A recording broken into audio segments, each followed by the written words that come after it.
آپ نے قرآن کریم کی سورہ بقرہ سنی ہوگی، اس میں واقعہ ذکر ہوا گائے کا، اسی لیے گائے والی سورت ہے سورہ بقرہ، گائے والی سورت۔ تو وہ نیک شخص تھا، اس کے پاس ایک گائے تھی۔ گائے ایک چھوٹی عمر کی گائے تھی، یعنی ابھی بڑی نہیں تھی، بچیا تھی۔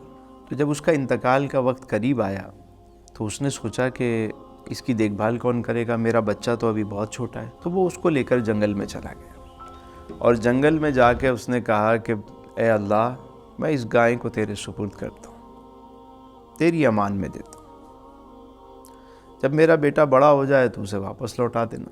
یعنی یہ بھی ایک طریقہ ہے کہ کسی چیز کو اللہ کے سپرد کرنا، مگر اس کے لیے شرط کیا ہے کہ آپ کا یقین ہو کہ میں جس خالق کائنات کے سپرد کر رہا ہوں اس کی کائنات میں یہ کہیں نہیں جائے گی، واپس مجھے مل جائے گی۔ پہلے تو یہ یقین ہو، کیونکہ سارا معاملہ ہی یقین کا ہے۔ تو اس شخص نے جب یہ گائیں دے دی تو واپس آ گیا، اور کچھ دن کے بعد اس کا انتقال ہو گیا۔ آہستہ آہستہ اس کا بیٹا بڑا ہو گیا۔ بیٹا بڑا نیک تھا، بہت نیک بچہ تھا، صالح، ظاہر نیک باپ کی اولاد تو وہ بھی نیک۔ اس نے رات کے 3 حصے کیے ہوئے تھے، ایک حصے میں وہ آرام کرتا، دوسرے حصے میں وہ عبادت کرتا، تیسرے حصے میں اپنی والدہ کی خدمت کرتا۔ اسی طرح دن میں کام کرتا تھا، جنگل میں جاتا، لکڑیاں کاٹتا اور لا کے بازار میں بیچ دیتا، اور پھر جو بھی پیسے ملتے اسے، ان پیسوں کے بھی وہ 3 حصے کرتا تھا۔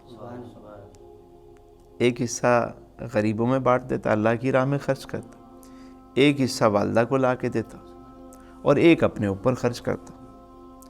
یعنی کتنا خوبصورت فارمولہ ہے یہ کہ مال کے 3 حصے کر لینا، ایک راہ خدا میں اور ایک گھر والوں کے لیے، ایک اپنے لیے۔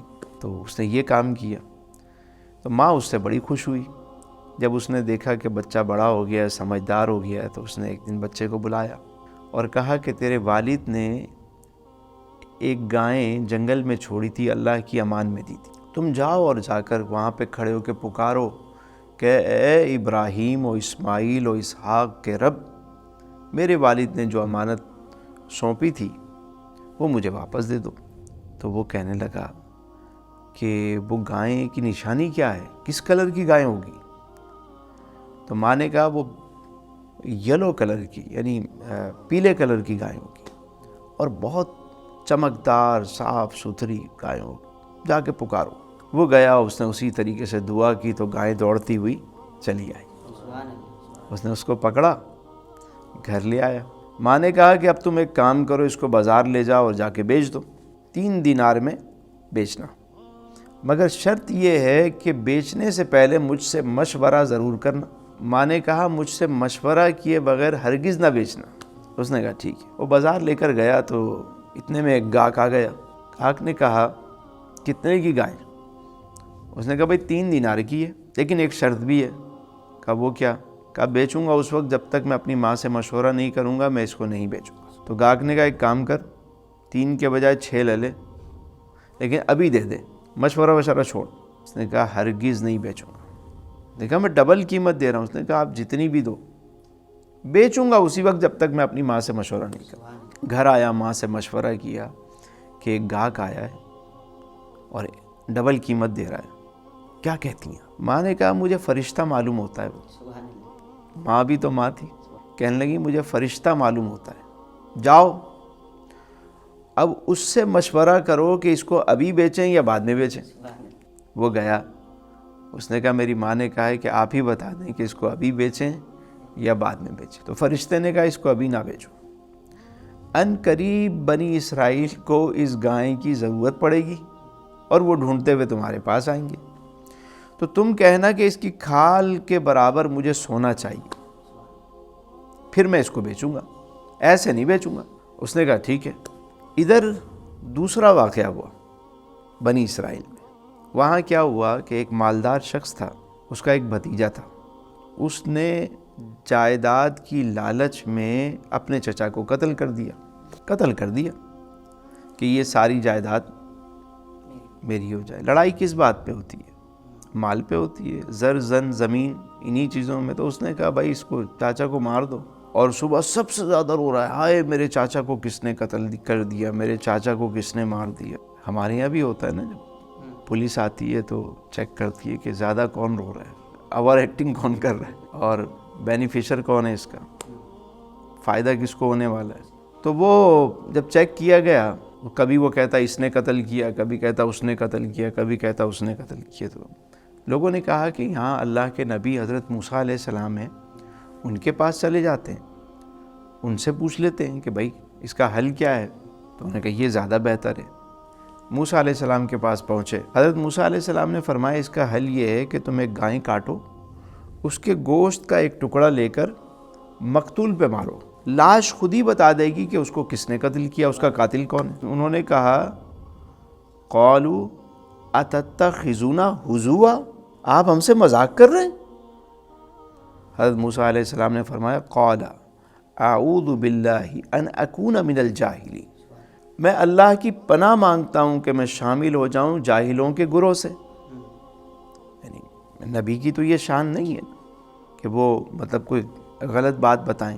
تو وہ کہنے لگے اچھا پھر گائیں کیسی ہونی چاہیے؟ آپ نے فرمایا نہ وہ چھوٹی ہو نہ وہ بہت بڑی ہو، یعنی ینگ گائے ہونی چاہیے، جوان گائے۔ کہنے لگے اچھا کلر کیا ہونا چاہیے؟ پیلا کلر ہونا چاہیے، خوبصورت ہو پیلے کلر والی گائے۔ کہنے لگے آپ اپنے رب سے پوچھ کے اور ہمیں بتائیں، مزید اس کی ڈیٹیل بتائیں۔